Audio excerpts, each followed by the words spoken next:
ছিল, কিছু শিরিক তারা আল্লাহ তাআলার সাথে করত, যেই শিরিক বা যেই বিষয়ের কারণে তাদের এই বিশ্বাস মূল্যহীন হয়ে গেছে, বাতিল বলে ঘোষিত হয়ে গেছে। আল্লাহ তাআলার অস্তিত্বে তারা বিশ্বাস ছিল, কিন্তু শিরকের কারণে এই বিশ্বাস কোনো কাজে আসে নাই। এই জন্য আল্লাহ তাআলার কাছে আবু জেহেল দোয়া করতেই পারে। শুধু তাই না, নবীজি বলেন, এক হাদিসের মধ্যে আসছে, আবু জেহেল আল্লাহ তাআলার কাছে দোয়া করেছে এবং আল্লাহ তাআলা আবু জেহেলের দোয়াও কবুল করেছেন। বদরের দিন সকালবেলা আবু জেহেল আল্লাহ তাআলার কাছে দোয়া করে বলে, আল্লাহ, আজকে যারা হকের উপরে আছে, সত্যের উপরে আছে, আপনি তাদেরকে বিজয় দান করেন। নবীজি বলেন, আবু জেহেল এই দোয়া করেছে, আল্লাহ তাআলা দোয়া কবুল করেছেন। বদরের দিন যারা হকের উপরে ছিল, সত্যের উপরে ছিল, আল্লাহ রব্বুল আলামিন তাদেরকেই বিজয় দান করেছে।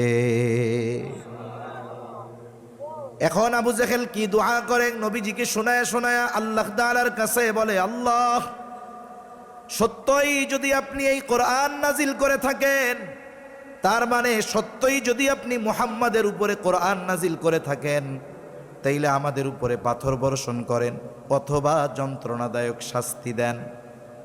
আল্লাহ তাআলার কাছে পাথর বর্ষণ চায়, যন্ত্রণাদায়ক শাস্তি চায়।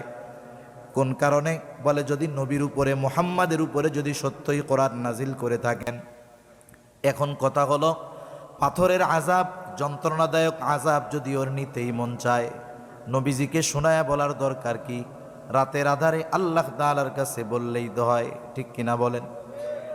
নবীজিকে শোনায়া বলার উদ্দেশ্য হলো, কেমন যেন সে বলতে চায়, আল্লাহ, আপনি কোরআন নাজিল করলেন মুহাম্মাদের কাছে, লোক আর পান নাই, আমি থাকতে তার কাছে নাজিল করছেন।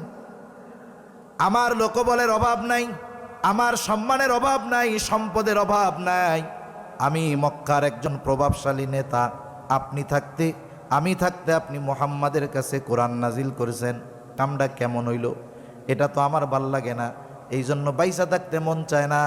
আপনি আমাকে পাথর বর্ষণ করেন অথবা যন্ত্রণাদায়ক শাস্তি দেন। মূল বিষয়টা হলো, অনেক সময় মানুষ হিংসার কারণে নিজের মৃত্যু কামনা করে। আবু জেহেল নবীজিকে শুনিয়ে শুনিয়ে এই কথাগুলো বলার মূল উদ্দেশ্য হলো কথার মাধ্যমে নবীজিকে কষ্ট দেওয়া। সমাজে অনেক মানুষ আছে আর একজনের উন্নতি অগ্রগতি সহ্য করতে পারে না। এমনিতেই কিছু মানুষ তার উন্নতি দেখে তার প্রতি বিদ্বেষ মনোভাব লালন করে শত্রুতে পরিণত হয়ে যায়, ঠিক কিনা কন? মনে করেন একজনের উন্নতি হয়েছে, অগ্রগতি, পাশের জনের ভাল লাগবে না, ও নিজে নিজে মৃত্যু কামনা করবে। এই জন্য আল্লাহ তাআলার কাছে হিংসুকের হিংসা থেকে পানা চাইতে হয়। নাইলে কি হয়, হিংসা এমন এক আগুন, হিংসুক নিজেও পুড়ে, অনেক সময় যার ব্যাপারে হিংসা করে তারেও পুড়ায়।